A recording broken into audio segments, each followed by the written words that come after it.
O espetáculo não pode parar. O espetáculo apropriado pelo poder estabelecido muitas vezes apresenta uma capacidade de submissão das massas mais intensa do que a infame violência legítima do Estado.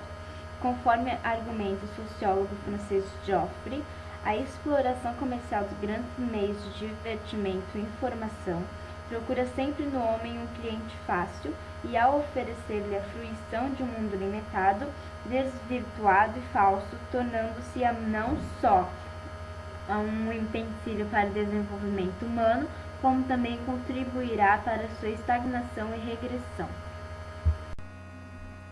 A moralização do desejo. A ontologia do espetáculo se configura pela afirmação da aparência na percepção da consciência humana, e sua extensão mais imediata ocorre no dispositivo espetacular, que se sustenta pela hipertrofia do olhar. Na filosofia grega, Platão apresenta, em sua República, o poder dessa disposição psicológica da seguinte maneira. Leôncio, filho de Aglaio, ao regressar do Pireu, pelo lado de fora da muralha norte, percebendo que havia cadáveres que jaziam junto ao carrasco, teve um grande desejo de os ver.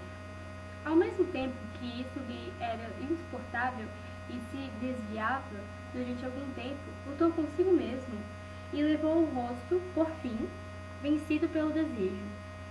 Abriu muito os olhos e ocorreu em direção aos cadáveres, exclamando: aqui tendes gêneros do mal, saciai-vos desse belo espetáculo. O homem capaz de estabelecer em sua vida a orientação da consciência não os deixa afetar pelas impressões sensíveis que, muitas vezes, são causadas pelo engano. Santo Agostinho, nas suas Confissões, descreve o efeito prejudicial da curiosidade na vida do homem aspirante ao bem divino, narrando o caso de seu amigo Alípio. Sem de modo nenhum abandonar a carreira mundana que seu pai lhe pintaram mágica, partira antes de mim para Roma, a estudar direito. Deixou-se arrebatar incrivelmente pela excessiva avidez dos espetáculos dos gladiadores. Detestava, a princípio, por completo tais divertimentos. Uma vez, alguns amigos e condiscípulos, ao voltarem de um jantar, encontraram-no por acaso no caminho e levaram-no com amigável violência ao anfiteatro a assistir aos jogos cruéis e funestos daquele dia. Ele recusava com veemência e resistia, dizendo: por arrastares a esse lugar e lá colocares o meu corpo, julgais que podereis fazer que o espírito e os olhos prestem atenção aos espetáculos? Assistirei com ausente, saindo assim triunfante. Ouvindo essas palavras, levaram-no consigo ao anfiteatro, sem mais demora, com desejo, talvez, de observar se era capaz de cumprir a promessa. A vida como representação. Cabe ressaltar que, nesse contexto civilizatório, o espetáculo ainda não havia se transformado em uma ideologia, mas apresentava as características cruciais que permitiam o surgimento da moderna sociedade do espetáculo.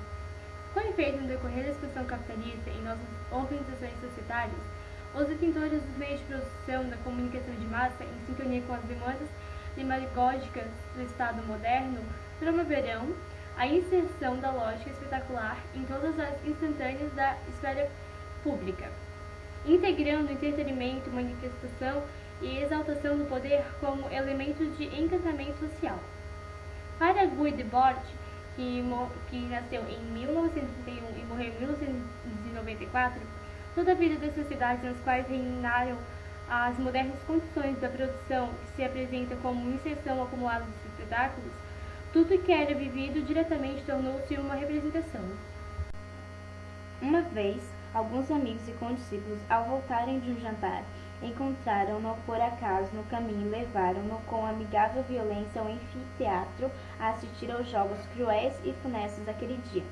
Ele recusava com veemência e resistia, dizendo: por arrastares a esse lugar e lá colocares o meu corpo, julgais que podereis fazer que o espírito e os olhos prestem atenção aos espetáculos? Assistirei com ausente, saindo assim triunfante.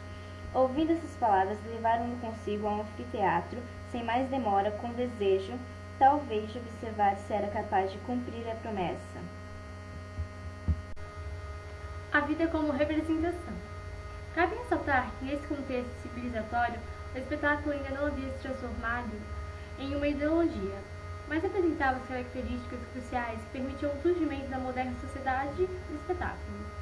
Com efeito no decorrer da expansão capitalista em nossas organizações societárias, os detentores dos meios de produção da comunicação de massa, em sintonia com as demandas demagógicas do Estado moderno, promoverão a inserção da lógica espetacular em todas as instantâneas da esfera pública, integrando entretenimento, manifestação e exaltação do poder como elemento de encantamento social.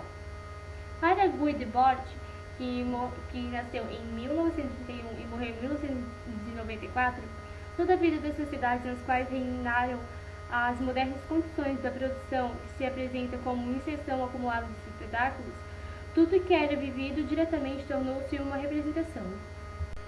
A sociedade moderna, graças ao desenvolvimento dos meios de comunicação e de entretenimento, modificou a relação do sujeito com todas as suas instâncias participativas na esfera pública, de modo que impera agora a espetacularização da existência na educação, que exige a capacidade de simulação histriônica dos sentidos para que a consciência estudantil se foque nos conteúdos pedagógicos, na política, que se torna mera ensinação hipócrita que evidencia o vazio da representatividade e na produção cultural industrializada. Karl Marx.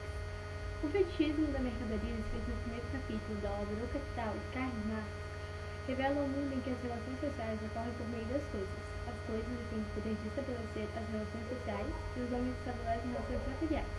A partir dessa forma de ser relações humanas no sistema capitalista, o mundo da mercadoria adquire proporções enormes.